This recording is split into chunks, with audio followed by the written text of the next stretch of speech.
Le Real perd 2 points importants ce soir face à Girona et enchaîne son troisième match nul consécutif, ce qui permet justement au Barça de pouvoir reprendre la tête de la Liga. On va parler de tout ça dans ces débriefs. Mais avant, comme vous le savez déjà, il y a notre produit Joka, qui est une marque agroalimentaire dont le premier produit qui a été mis sur le marché sont les chips de banane plantain.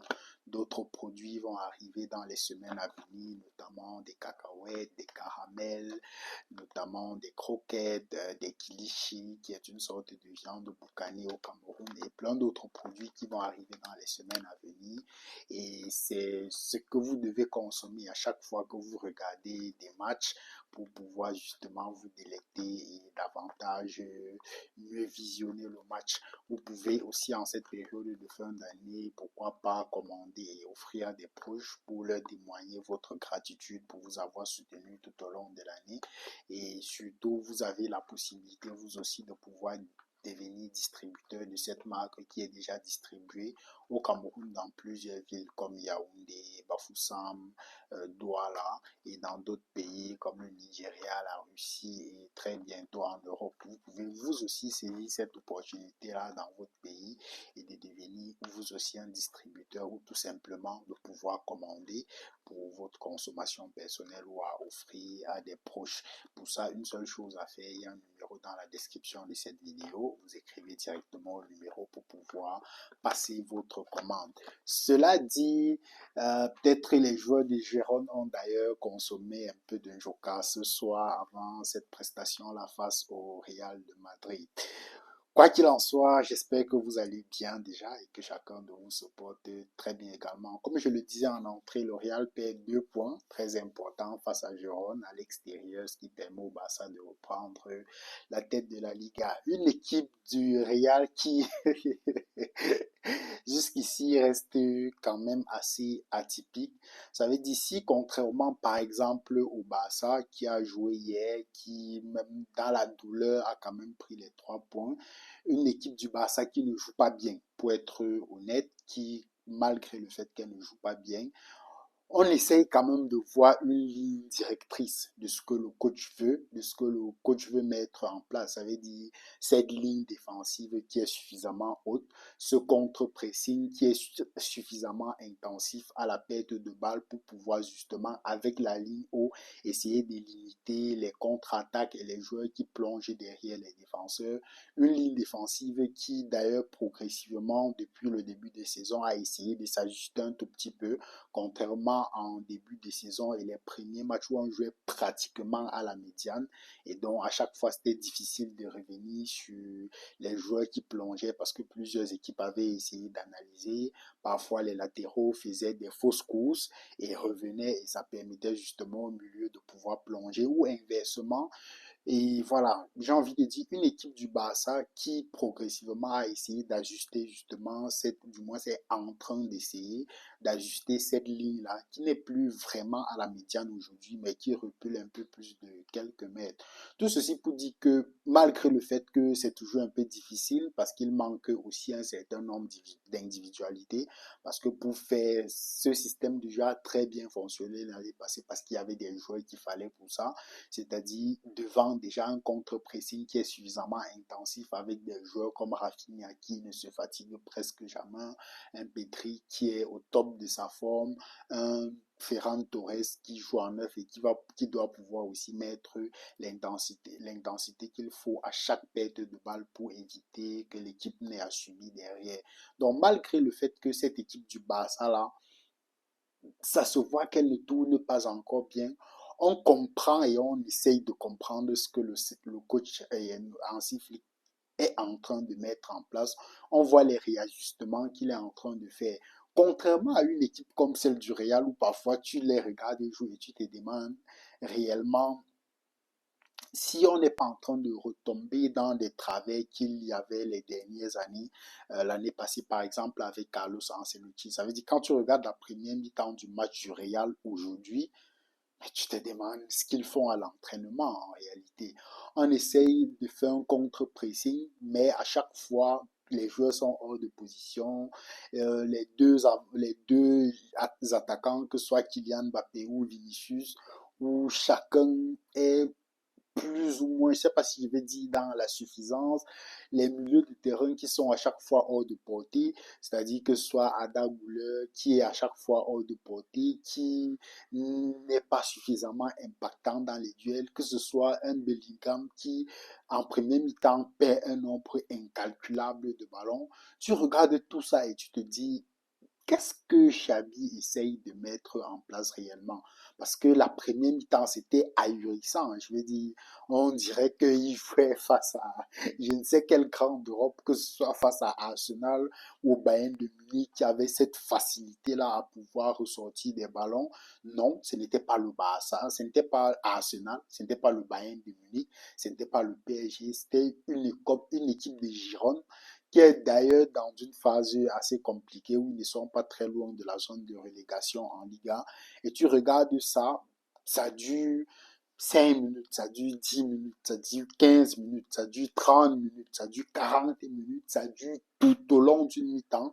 Une équipe du Real qui n'a jamais pu se réajuster tout au long de cette première mi-temps-là pour pouvoir justement faire face à ces ressorties de balles propres où les joueurs jouent de manière décomplexée, de manière décontractée, sans aucune pression, où le gardien prend les risques. Tu te demandes, attends, mais qu'est-ce qu'on travaille réellement à l'entraînement? Parce que j'ai envie de dire, c'était quand même assez ahurissant de voir cette première mi-temps-là, de voir le niveau qu'affiche le Real de Madrid, que ce soit à travers le milieu de terrain où il prenait totalement l'eau, c'est-à-dire le milieu de terrain composé aujourd'hui de Tchouaméni, de Bellingham, d'Arda Güler qui était censé jouer ce rôle-là de meneur dans les ressorties de balles. Non, dans l'impact physique, rien du tout. À chaque fois en retard, hors de position. Il y a du boulot. Il y a Xabi, je crois qu'il a du boulot. Et là, on est en quoi? On est en décembre. On est en décembre. Donc, c'est pas comme si c'est le premier mois de la reprise du championnat. Non, on est à pratiquement 3 mois aujourd'hui de la reprise des championnats. Et cette équipe du Real, là, tu te demandes encore ce que Xabi Alonso essaye de mettre en place. Et c'est assez ahurissant, surtout à cette période de l'année. Comme je l'ai dit, avec d'autres équipes, je vais dire, tu comprends ce que le coach essaye de mettre en place, même si ça ne fonctionne pas toujours. Mais quand tu regardes l'équipe, tu comprends ce qu'on essaye de mettre en place. Mais le Real de Madrid, on ne comprend pas grand-chose. C'est quand j'étais devant mon écran, je me demandais si tu es fan du Real de Madrid et tu vois une première mi-temps comme celle que le Real sort aujourd'hui, un Bellingham qui perd pratiquement tous les ballons, une entente de Vinicius, Kylian Mbappé qui peine à arriver pratiquement, où tu as l'impression que chacun essaye de forcer, de jouer pour soi-même, de je veux dire, c'est quand on est vraiment dans un dépit total que peut-être on essaye de libérer la balle pour le partenaire. J'avais littéralement mal à la tête à la place des supporters du Real de Madrid, bien que quelque part tout ça aussi me réjouissait. Bref, une première mi-temps vraiment, mais alors vraiment catastrophique de la part du Real de Madrid. Ce n'est pas Arsenal en face, ce n'est pas le Bayern de Munich, ce n'est pas le PSG, non, ce n'est pas l'Inter, c'est Gérone en face. Et là, on est en décembre. On est en décembre. En tout cas, c'est très inquiétant, vraiment très inquiétant. Et finalement, on revient de la seconde mi-temps, seulement à la première ou à la seconde mi-temps que Unai marque ce beau but-là, qui est sur une construction qui est impeccable tout simplement à la première mi-temps sur une construction qui est impeccable tout simplement où les latéraux sont hors de portée. Que dire de la performance de Trent Alexander-Arnold durant cette première mi-temps-là? Je commence peut-être à me demander si aller au Real de Madrid, c'était pas une erreur parce que j'ai envie de dire, Trent Alexander-Arnold, c'est ce joueur qui va te faire beaucoup de centres réussis. Et pour qu'il te fasse des centres de cette façon-là, il faut bien qu'on ait dans la surface de réparation ce bagarreur-là, ce neuf qui peut être capable de faire cette finition-là avec la tête. Sauf que non, à chaque fois, Mbappé, tu vas le trouver difficilement dans la surface de réparation parce il décroche pratiquement tout au long de la rencontre et peut-être ça peut être que peut-être un Bellingham qui va se projeter pour pouvoir faire la différence, sauf que ça le fait aussi perdre en lucidité forcément et ce qui justifie aussi le nombre de ballons qu'il a perdu aujourd'hui et ça permet justement tout ça permet à Jérôme d'aller à la mi-temps sur un score de 1 but à 0, un but extraordinaire dans la construction de jeu, dans la finition où Naï laisse Thibaut Courtois pratiquement sur place. Et au retour de la seconde mi-temps, j'ai envie de dire, pas grand-chose réellement n'a changé.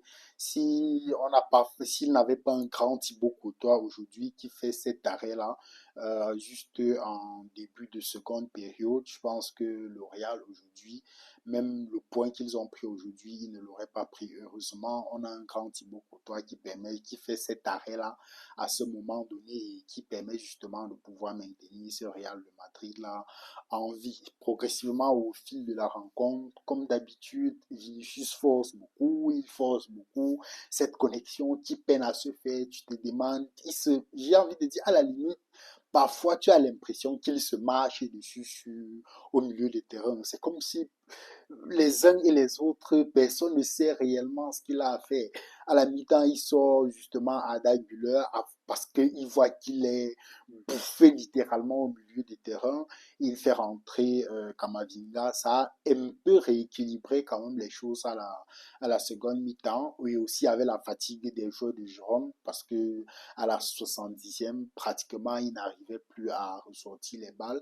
Il perdait davantage en lucidité, ce qui crée d'ailleurs ce penalty-là de Vinicius Junior qui est très bien converti par Mbappé, qui malgré tout a ses statistiques avec lui, on peut tout dire, mais il a ses statistiques avec lui, je crois que c'est le 14e match de la saison et le 14e but aussi. Donc, un ratio de pratiquement un but par match. Il a ses ratios avec lui et on peut critiquer ses performances, le fait qu'il ne soit pas toujours dans cette surface de réparation là pour faire la différence, mais ça reste l'un des seuls qui, avec ses buts, ses statistiques, permet justement de pouvoir maintenir cette équipe-là à flot. Aujourd'hui, concerne un match nul face à Gérone, j'aurais peut-être aimé même les voir ne pas prendre de points. Ils auront beaucoup forcé. L'équipe de Gérone aussi a eu pas mal d'occasions qu'ils auraient pu concrétiser. Et je pense que c'est plutôt bien payé, ce point du match nul pour le Real de Madrid. Et ça permet justement au Barça, qui a joué hier, de reprendre la tête de la Liga. Malgré une équipe du Barça qui, comme je l'ai dit, ne joue pas bien. On comprend ce que Hansi Flick essaye de faire, mais pour le moment, certaines individualités ne sont pas à la hauteur. Hier, Dani Olmo, il ne fait pas un match extraordinaire, mais il a quand même les statistiques, ses 2 buts qui permettent au Barça de prendre justement ces 3 points-là.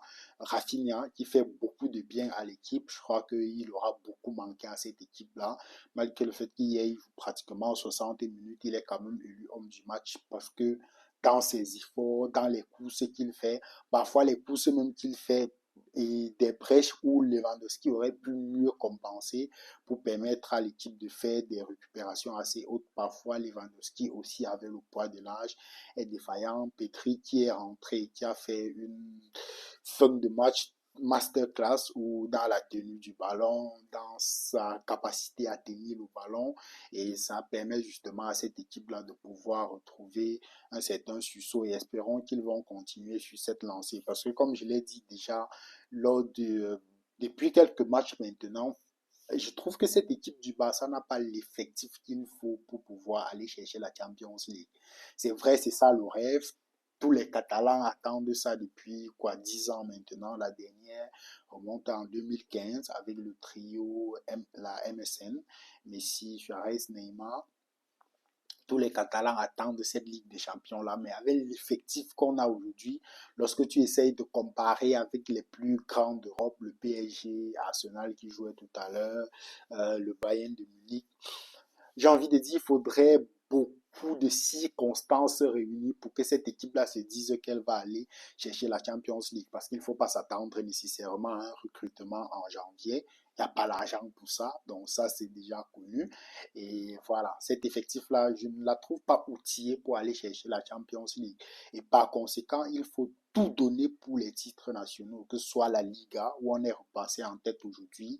Il faut essayer de maintenir ce cap-là, de faire cette course en tête, surtout dans cette période où le Real n'est pas nécessairement en forme. Et avec l'Atlético qui revient progressivement, d'ailleurs, il faudra absolument battre l'Atlético.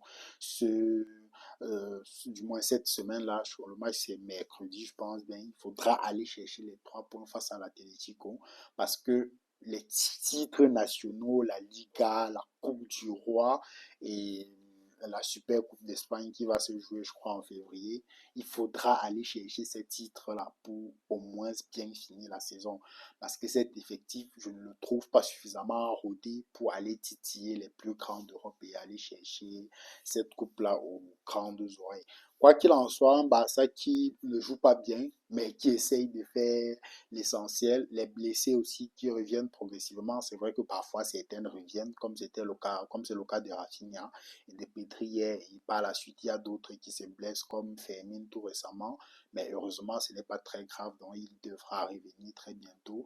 Garcia aussi qui est revenu et qui redonne, j'ai envie de dire, une nouvelle dimension à cette équipe-là avec les arrêts qu'il fait hier qui permettent à l'équipe de se maintenir dans le match. La ligne défensive qui a toujours pas mal de lacunes hier avec Martin qui fait jouer en défense centrale, une défense qui reste assez perméable et où on peine à trouver, j'ai envie de dire, la bonne combinaison entre Koubassi, Araujo, Eric Garcia, c'est toujours un peu compliqué.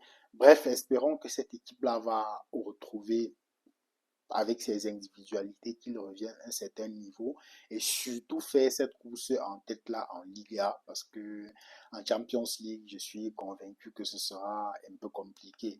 Bref, un week-end qui s'achève plutôt bien, un Barça qui repasse devant, je crois un ou 2 points d'avance sur le Real de Madrid, ça fait du bien, il faut maintenir la cadence, essayer de leur mettre la pression et d'essayer de faire surtout cette course en tête. Et pour ça, il faudra aller chercher l'Atlético de Madrid cette semaine et espérer pourquoi pas que le Real, une fois de plus, perde les points.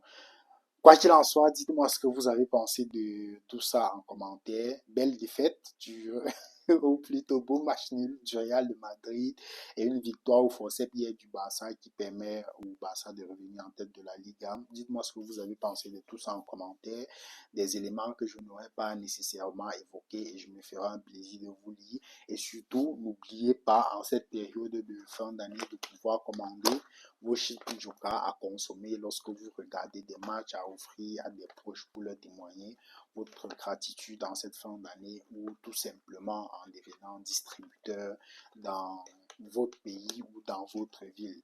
Je laisse un numéro en commentaire que vous pourrez contacter directement pour cela et on se donne rendez-vous certainement dans un prochain débrief. Prenez soin de vous.